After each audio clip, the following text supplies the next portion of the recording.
and welcome to part 2 of my AEW World's End review. I'm sorry, I got a little long winded on the first one, but there was a lot of stuff that needed to be said. This pay per view was good, but could have been a lot better. So my comments kind of needed to be said. Anyhow, we're going on to the last two matches. Now, the one match was Adam Copeland versus Christian Cage for the TNT title in a no disqualification matchup. This is when I felt like I was at a pay per view. I turned around at this match and said, "Hey, Stelio, what, Stelio? You're actually watching a pay per view. Not a Dynamite, not a Collision. You're watching a pay per view." And it was like, "Yeah, that's cool. I am watching a pay per view."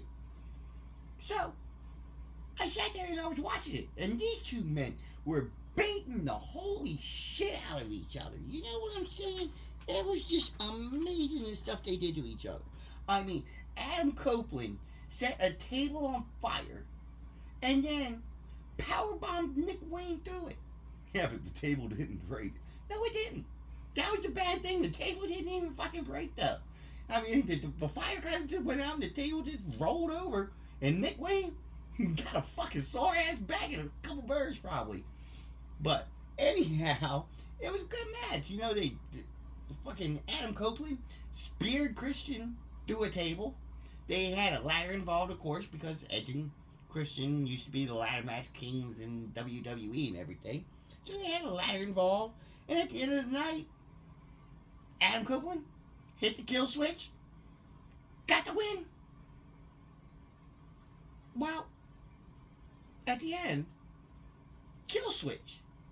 Not the move that Copeland stole from Christian Cage. No, kill switch as in the former Luchasaurus, who had just won the opportunity for a TNT title match at any point in time earlier in the night during that battle royal that we mentioned in part 1.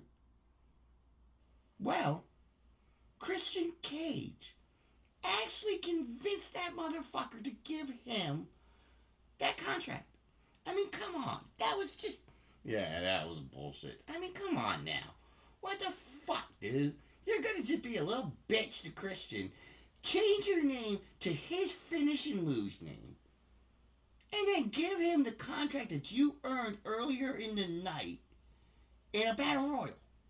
You're a bitch, Luchasaurus. That was stupid. Yeah, I didn't like that. And then what? Edge got up and Christian hit him with a spear. And Christian became the TNT champion again. That is where you lost me during it. Okay? If you wanted to have another match between the two of them, just have another match between the two of them. You didn't have to set it up like that. You could have let Luchasaurus keep that contract for a while, and then turn on Christian, get the title, and actually have Luchasaurus back, not fucking kill switch. Okay? Missed opportunity. Missed opportunity. Waste of a match, missed opportunity. But anyhow, I digress, and I see the little puppy in the background. Ain't she cute? So, look. Now we're going to move on to the main event. MJF versus Samoa Joe for the AEW World Heavyweight Championship.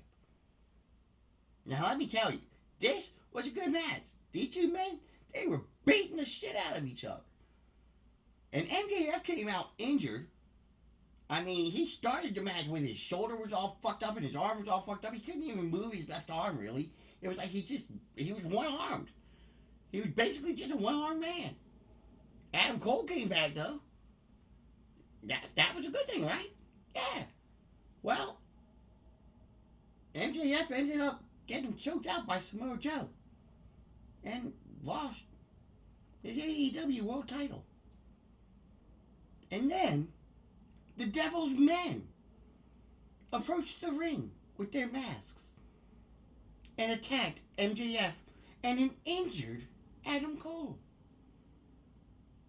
Right as one of the masked men was about to hit Adam Cole with a chair, the lights went out. And it was at that moment when the lights came back on that Adam Cole, baby, was sitting in the chair and revealed himself to be the man in the Devil's Mask. In fact, the new ROH Tag Team Champions are Mike Bennett and Matt Taven, the Kingdom, with Roderick Strong. That's right. Roderick Strong's in on it. And so is Wardlow. He's another member of the Masked Men. So it was Adam Cole the whole time. Just like Stelio was saying. Everybody said, no, it can't be Adam Cole. It's too obvious. Dude, Tony Khan has no imagination. Of course it was Adam Cole. It was too obvious, so it had to be Adam Cole. I mean, what the fuck? Who else made fucking sense with that? So, yeah, that's how the night ended. Adam Cole revealed himself to be the Devil Man. Baby. Overall, decent pay-per-view. I would give it I'd say 3.5 stars. And that's mainly because of the last couple matches. You know, the Continental Classic with Kingston and Moxley. The TNT title, no disqualification, with Adam Copeland versus Christian Cage. And of course the main event, MJF versus Samoa Joe. Those 3 matches are what really made the pay-per-view the pay-per-view. Everything else kind of felt like it could have just been done on Dynamite. Even the women's titles matches. And Tony, that's another thing. Get rid of all them fucking titles, dude. You got way too many fucking titles. Okay? Not all of your toys need gold. Dude, lose the fucking titles. If you had so many titles, why were there not as many title matches? I mean, think about it, dude.